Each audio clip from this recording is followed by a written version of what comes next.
दोस्तों और साथियों, आज़ादी के सालगिरह पर सब कोई को बहुत बहुत मुबारकबाद।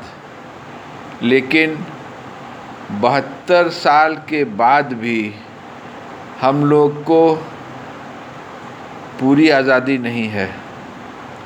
5 बला अभी तक हम लोग के साथ है। गरीबी, भूखमरी, बेरोज़गारी, नफ़रत और अत्याचार, ये पांचों बला को दूर करना है। 72 साल के बाद भी पांचों बला कम नहीं हुई है, बल्कि बढ़ गई है। सरकारें आती रही हैं, शुरू से जाती रही हैं, सबों ने सिर्फ मुंह से आवाज़ निकाला है, लोगों को बरगलाया है, इलेक्शन में वोट के चलते इधर उधर किया है, जो किया है हर तरह का हथकंडा अपनाया है और हम लोग उसमें फंस गए हैं और हम लोग ये 5 बला से निजात नहीं पाए हैं। आज के दिन हम सिर्फ आपसे यही सोचने को कहते हैं और थोड़ा सा इस पर काम करने को कहते हैं। हर आदमी गरीबी, भूखमरी, बेरोज़गारी, नफ़रत, अत्याचार से अपने दायरे में रहकर, कानून के अंदर रह कर के मदद दूसरे लोगों की कर सकता है। किसी को आप भूखे को एक वक्त का खाना खिला दीजिए, प्यासे को पानी पिला दीजिए, किसी को दवा के लिए 10-20 रुपया नहीं है उसको दवा दिलवा दीजिए, किसी पर आप अत्याचार होता देख रहे हैं उसको बचाइए, उससे निजात दिलाइए अत्याचार से। आप बहुत कुछ कर सकते हैं, आप बहुत कुछ कर सकते हैं। ये ज़रूरी नहीं कि आपके पास बहुत पैसा हो, आप उद्योगपति हो, आप ये हो, उन लोग तो और भी ज़्यादा कर सकते हैं। लेकिन हर कोई, अगर हर हिंदुस्तानी अपने आस-पास भाइयों बहनों जितने लोग हैं, बिना भेदभाव के सिर्फ ये सोच ले कि हमको लोगों की मदद करना है, जितना भी हमसे बन सके, जितना भी हमसे बन सके हम लोगों की मदद करेंगे और हम अपने इस देश को फिर वही गुलिस्तान, वही चमन बनाएंगे जिसका तसव्वुर, जिसकी कल्पना इकबाल साहब ने 1930 वगैरह में किया था। सारे जहाँ से अच्छा हिंदुस्तान हमारा, हम बुलबुलें हैं इसकी, ये गुलसिता हमारा।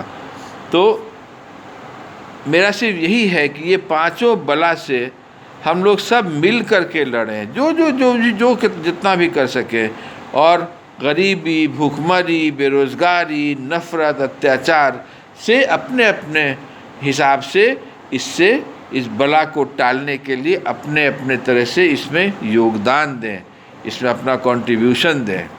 और दूसरा चीज़ तो ये है कि आप जान ही रहे हैं कि कोरोना का क्या हाल है।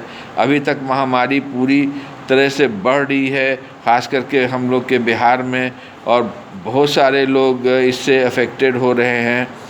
तो और कितने लोगों का रोज़गार चला गया है, कितने लोग माने पैसे से मोहताज हो गए हैं, उन लोग को खाने के लिए अब लाले पड़ रहे हैं, अच्छे अच्छे लोग को खाने के लाले पड़ रहे हैं।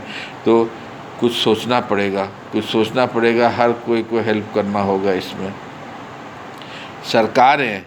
सरकारों को भी बहुत कुछ करना चाहिए, ख़ास करके अभी के वक्त में प्लानिंग करके अच्छे से, कि कम से कम कोई आदमी हिंदुस्तान में भूखा नहीं रहे। ये सिर्फ मुंह से नहीं बोलना है, या सिर्फ अखबार में नहीं छपाना है, टीवी पर नहीं छपाना है बड़ा बड़ा ये करके। आपको इंश्योर करना होगा कि आदमी को मिल रहा है पैसा या गल्ला या खाना मिल रहा है, भूखा कोई नहीं ये हो रहा है। आप काहे नहीं फिर से सब मुखिया लोग को सब ग्राम पंचायत में 2-3 बैग चावल, गेहूँ, दाल वाल दिलवा देते हैं, उन लोग बांटेगा, उन लोग की जिम्मेवारी होगी। हर म्यूनिसिपल काउंसिलर को, हर इसको क्या कहते हैं, पंचायत में के लोगों को, मुखिया लोग को, उन लोग का व्यक्तिगत जिम्मेवारी होगी कि उनके एरिया में कोई आदमी भूखा नहीं रहे। दीजिए आप हर मुखिया को, हर काउंसिलर को 2 बोरा चावल, 2 बोरा गेहूँ, 2 बोरा दाल, ये सब दीजिए, नमक वमक दीजिए। और वो कितना चोरी करेगा? वो चोरी करेगा, इस महामारी में चोरी करेगा, लोग उसको जान मार देगा उसकी। कोई नहीं चोरी होगा। और चोरी होता भी है 5-10 किलो, कितना खाएगा वो? इसलिए कि नहीं भाई सरकार ही करेगी। सरकार तो कर ही नहीं सकती है, सरकार कहाँ से करेगी? तो लोगों को ट्रस्ट करिए। पब्लिक रिप्रेजेंटेटिव जो मुखिया लोग हैं, जो म्यूनिसिपैलिटी वाले काउंसलर वाले हैं, सबको आप उन पर विश्वास करिए। उन लोगों को अधिकार दीजिए, उन लोगों को पैसा दीजिए, गल्ला दीजिए, लोगों को बांटे और उन लोग को पकड़िए। अगर उनके एरिया में कोई आदमी मरता है या कोई भूखा रहता है, उन लोग को पकड़िए।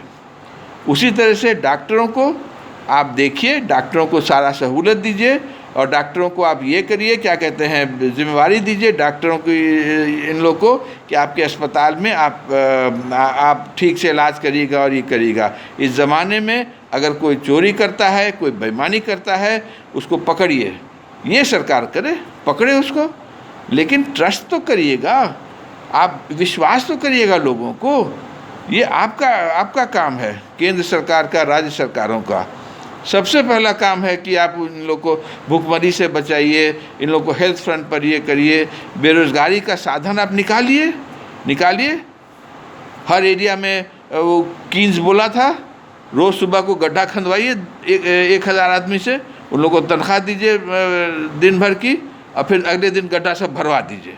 क्या करना है? अगर यही काम करना है, थोड़ा सा मेहनत भी कर लेंगे कुछ और पैसा दिया जाएगा। तो सोचिएगा तो स्कीम्स निकलेगी, सब कुछ होगा, अच्छे से काम हो सकता है।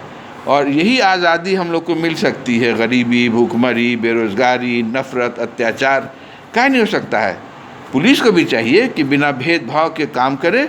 ज़रा सा भी कोई झंझट करे या कोई नफ़रत फैलाए, अत्याचार करे, धरिए साले को, पकड़िए। कौन रोकता है आपको? शर्म आना चाहिए कि अत्याचारी से और ये बेईमानों से अगर आप मिल जाते हैं, शर्म आइए। आपको पैसा दे रहे हैं, जनता का पैसे से आपकी तनख्वाह मिल रही है, सब कुछ मिल रही है, और कितना अच्छा काम आप लोग करते हैं पहले में। लेकिन ज़रा सा किसी का ऊपर से कुछ हो गया तो आप बदल गए। आप, अरे साहब कितना रंग बदलिएगा? आप कौन गिरगिट है कि रंग बदलिएगा? सोचिए। घर में बच्चों को, अपने बीवी मियाँ सबको क्या मुंह दिखाइएगा? वो भी सोचता होगा कि मेरा बाप देखिए पुलिस में है, मेरा बाप इसमें है, और देखिए ये इन लोग क्या क्या करते हैं। ये क्या एग्जाम्पल सेट कर रहे हैं आप नए हिंदुस्तान के लिए? तो भैया प्लीज़ आप आज़ादी का रियल मतलब समझिए, पूरी आज़ादी लाइए और इस हिंदुस्तान को, इस भारतवर्ष को ऐसा गुलिस्तान चमन बनाइए कि दुनिया में एक एग्ज़ाम्पल हो। ये कोई हम ऐसे नहीं बोल रहे हैं, इतना पोटेंशियल है हमारे कंट्री में, देश में। इतनी अच्छी ज़मीन है, इतना अच्छा ये है, किसान इतने मेहनती हैं, उद्योग इतने मेहनती हैं, लेबर इतना मेहनती है। तो फिर क्यों इन लोग को आप साधन नहीं दे रहे हैं कि इन लोग पनपे, इन लोग पैसा कमाएं, इन लोग अपना जीवन यापन करें और अच्छे इंसान बने, अच्छे नागरिक बने, अच्छे इंसान बने? ये आप करिए, सरकारें जागें, ये आप सोचिए, जनता भी जागे, सरकारें भी जागें, और कानून भी हम लोग का बहुत अच्छा है, हर तरह से हेल्प करता है। जज लोग भी भैया, आप लोग कानून को इम्प्लीमेंट करवाइए। अगर सरकार सोती है तो आप जागिए, क्योंकि आपका भी अधिकार है, आप भी सिटीजन हैं। रिटायर होने के बाद सब कोई वही धंधे में रहेगा, फिर कोई पहचानेगा नहीं। आज सिर्फ पद को, कुर्सी को देख के आपको सलाम करता है, कल को आपको लतिया देगा, मारेगा लात। बड़े बनते थे, अफसर बनते थे, साहब बनते थे, जाइए भाड़ में आपको। तो सोचिए, रिटायरमेंट के बाद कोई नहीं पूछेगा, बर्बादी हो जाएगी आपको, कुत्ता बिल्ली का सा हाल हो जाएगा, अनलेस कि आप अच्छा काम करिए, लोग जाने, आपकी इज्जत करें, इज्जत कमाइए। पद से इज्जत नहीं होती है, कुर्सी से इज्जत नहीं होती है, इज्जत कमाइए। छोटा अफसर, बड़ा अफसर जो हो, इज्जत कमाइए, लोगों को हेल्प करिए, लोगों की मदद करिए, और अपना विचार बदलिए, और अपने बच्चों से आँख में आँख मिलाइए। आँख मिलाते हैं बच्चों से, रात को बात करते हैं, लगता है शर्म कि बच्चा क्या सोचता होगा कि बाप मेरा चोर है, बाप मेरा चोर है, हैं? क्या बात कर रहे हैं आप लोग भाई? तो मेरी सिर्फ दुआ है आप लोगों से और विनती है कि भाई सब कोई जो जहाँ हो, सरकार में हो, बाहर हो, उद्योग में हो, जहाँ हो, आप लोग मेहरबानी करके इस देश को बनाइए, आज़ादी को रियल सेंस में आज़ादी दिलाइए देश को, और गरीबों को ख़ास करके मदद करिए। जय हिंद।